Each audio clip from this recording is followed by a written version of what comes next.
আসসালামু আলাইকুম ওয়া রাহমাতুল্লাহ। প্রিয় ভাই, এখনো সময় আছে। যদি তুমি তোমার ক্ষমতার দাপটে কারো উপর জুলুম নির্যাতন করে থাকো, তোমার জুলুমকে অব্যাহত রাখো, প্রিয় ভাই, এখনো সময় আছে। জুলুম থেকে ফিরে আসো, জুলুম থেকে ফিরে যাও।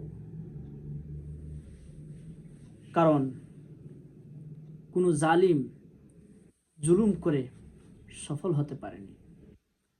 যদিও সাময়িক কিছুটা লাভবান দেখা যায়, কিন্তু তার পরিণতি এমন খারাপ হয় যেটা বলা বাহুল্য, যেটা বলার অপেক্ষা রাখে না। অতীতের ইতিহাস থেকে দেখো, কোনো জালিম সফলভাবে টিকে থাকতে পারেনি। নমরুদ, বেশি দিন টিকে থাকতে পারেনি ফেরাউন।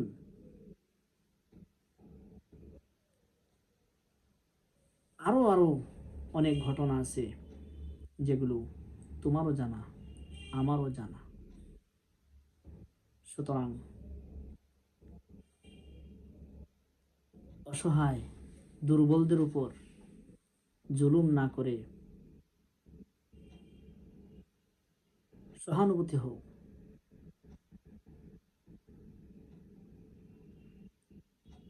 কারণ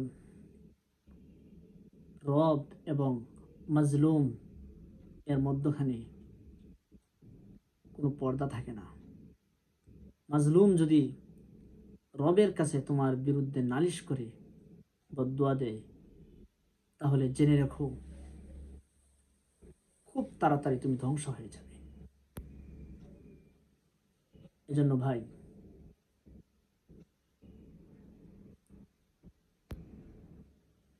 যদি অতীতে জুলুম করে থাকো, তাহলে এখনই ক্ষমা চেয়ে নাও। রবের কাছে, রবের পথে ফিরে আসো, আল্লাহর পথে ফিরে আসো। নিশ্চয়ই তুমি কামিয়াব হবে। কারণ আল্লাহ পাক রব্বুল আলামিন জালিমকে ভালোবাসেন না।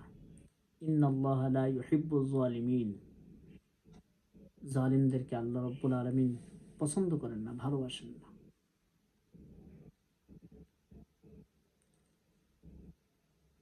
এজন্য আল্লাহ রব্বুল আলামিনের কাছে তওবা করে, মাজলুমের কাছে ক্ষমা চেয়ে ইহদিনাস সিরাতাল মুস্তাকিমের পথে চলে আসো।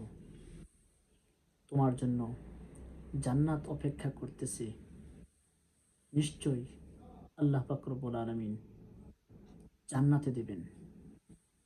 আসসালামু আলাইকুম।